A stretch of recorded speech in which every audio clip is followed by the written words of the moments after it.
Baik, apa hukum melepak? Apa hukum melepak ni sebenarnya segala perkara yang kita buat selagi mana tidak ada dalil larangan, maka ianya harus dibuat sebab ia bukan berbentuk ibadah. Maka boleh kita melepak ke apa benda ke. Melepak ni apa, tak ada definisi dia, Ustaz Faiz. Definisi melepak tu apa? Cuba terang dulu. Melepak ni dia melepak. Dah tahu kan? Melepak ni mungkin duduk saja-saja lah, duduk saja-saja dalam satu tempat. Dan dalam bahasa Arab dinamakan majlis lah. Majlis. Apa-apa tempat yang kita duduk dinamakan majlis. Sama ada majlis yang baik atau majlis yang buruk. Sabda Rasulullah SAW, setiap majlis yang tempat duduk kita ni, duduk 5 minit ke 10 minit, kita dinamakan majlis. Setiap majlis yang kita duduk, kalau tak disebutkan padanya nama Allah dan nama Rasulullah SAW, maka majlis yang kita duduk tu, tempoh yang waktu kita duduk itu akan menjadi penyesalan kepada kita di hari kiamat. Kalau tak ada nama Allah dan tak ada nama Rasulullah, kalau tak ada zikir Allah, tak ada zikir Rasulullah, maka duduk kita itu, walaupun duduknya adalah perkara yang harus, tapi di hari kiamat menjadi beban. Apatah lagi kalau duduk pada perkara yang tak baik. Kalau duduk pada perkara mengumpat ke, duduk pada perkara maksiat ke, itulah memanglah diazab oleh Allah Subhanahu Wa Taala. Tapi kalau duduk itu kosong, tidak ada apa-apa isi, yakni sema kosong, kata tak? Sema kosong, tidak ada apa-apa manfaat kepada kita, maka duduk itu pun walaupun bukan berdosa akan menjadi beban kepada kita di hari kiamat, sebab kita akan dipanjangkan hisap di hari kiamat.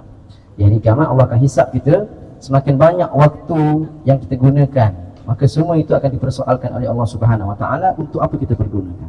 Kalau ia berbentuk ketaatan, maka mendapat pahala, dapat balasan yang baik. Tapi kalau ia berbentuk benda yang tak molek, dapat dosa.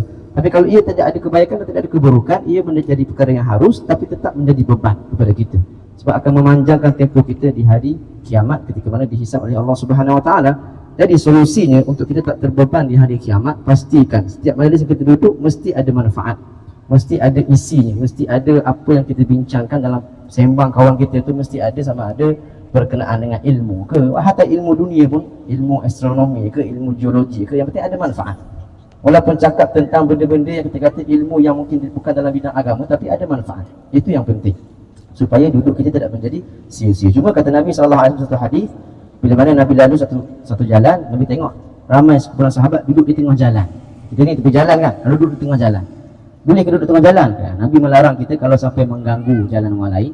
Nabi melarang, walaupun dalam bidang agama sekalipun dibuat perkara yang berbentuk keagamaan, tapi menghalang, menyusahkan orang lain, itu jadi perkara yang dilarang dalam agama kita, sebab ia melarang ataupun menghalang ataupun kita menyusahkan orang-orang muslim yang lain. Nabi SAW sangat pantang kalau ada hak-hak muslim yang dikurangkan. Sebab itulah dalam masjid pun kita tak dibenarkan untuk mengangkat suara kalau ada orang semayang. Sebab apa? Kita berzikir ni, kita mungkin qasidah ni, tapi kalau ada orang yang tengah semayang, kita disuruh untuk rendahkan suara kita supaya tak mengganggu orang yang semayang.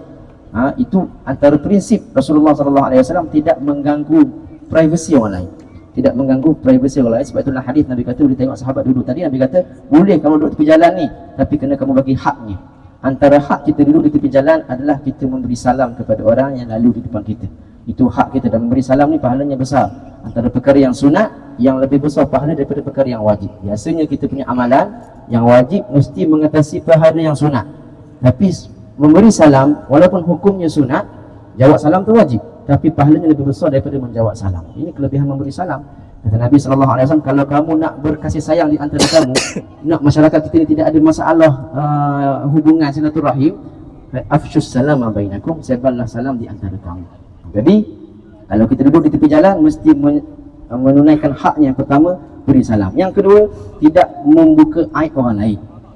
Bukan tengok orang, tengok dia, tengok dia. Buka aib orang lain, duduk untuk mengumpat orang lain. Waliyadzubillah subhanahu wa ta'ala, ini duduk yang dilarang, bahkan akan menjadi dosa, bahkan akan membebankan dia di hari kiamat. Waliyadzubillah subhanahu wa ta'ala. Maka kena memberi hak kepada orang yang mempunyai hak, iaitu jangan kita duduk tepi jalan ni, kita tengok keaiban orang lain, buka cerita orang lain, tengok orang lalu kita kutuk dia, kita maki dia.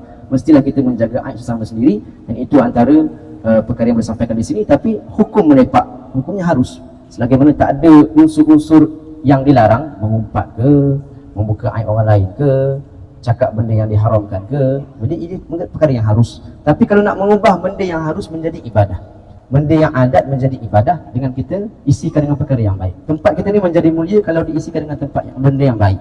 Kita duduk di sini mungkin tempat biasa, Tapi kalau kita isikan dengan zikir, kita isikan dengan selawat, kita isikan dengan tahlil, kita isikan dengan zikir kepada Allah Taala, ia menjadi kedudukan yang akan diingat di hari kiamat nanti. Nanti dalam syurga kita akan ingat, oh rupanya aku pernah duduk di tempat, contoh di Laksa Sarang ni, duduk di situ aku ingat Allah, aku ingat Rasulullah. Jadi itu akan menjadi kenangan manis kita dalam syurga. Dan kita akan kenangkan kembali momen kita duduk atas dunia ketika kita bersama dalam syurga nanti, insya-Allah. Amin ya rabbal alamin.